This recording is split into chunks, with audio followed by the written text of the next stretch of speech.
Hello, scholars. Fable Friday. This is a good one. Epictetus. It is impossible for a man to learn something new if he thinks he already knows it. I think that works for women too, though. It is impossible for a person to learn something new if they think they already know it. Today we've got everyone knows something you don't. Yeah, nice little mouse. Everyone knows something you don't. Mouse loved climbing, but she knew she wouldn't ever be as good at climbing as Squirrel.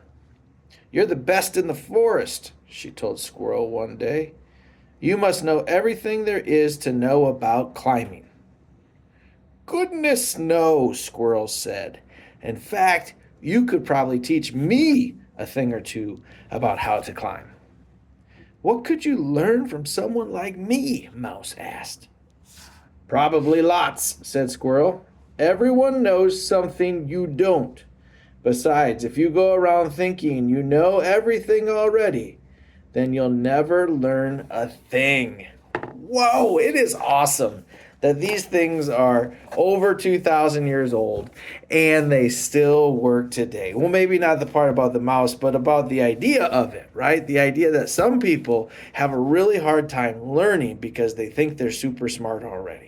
Those two things are not mutually exclusive. You can be super smart and still need to learn things. You can have some really good ideas, but that doesn't mean people don't also have good ideas, right? You could be the best at something.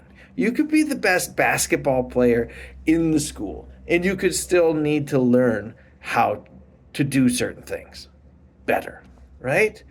You could be the best mathematician. Now, this happens a lot. People get into a math, in elementary school, they're in the GT program, and they think, oh, I'm so good at math. And then they get to middle school, and they think, I'm already good at math. I don't need to learn how to do math. I just have to do more math. And then they get into some tricky spots, right? And they forget how to do it. And their teacher's like, well, you should probably show your work. You should probably show your work. No, I'm good at math. And they don't think they have to do anything. That's where we get in trouble. That's where we hit our plateau. If you want to be a lifelong learner, you have to keep learning things as you go along. The Stoics would call that wisdom, and it's one of the four main virtues of Stoic philosophy. All right, bye.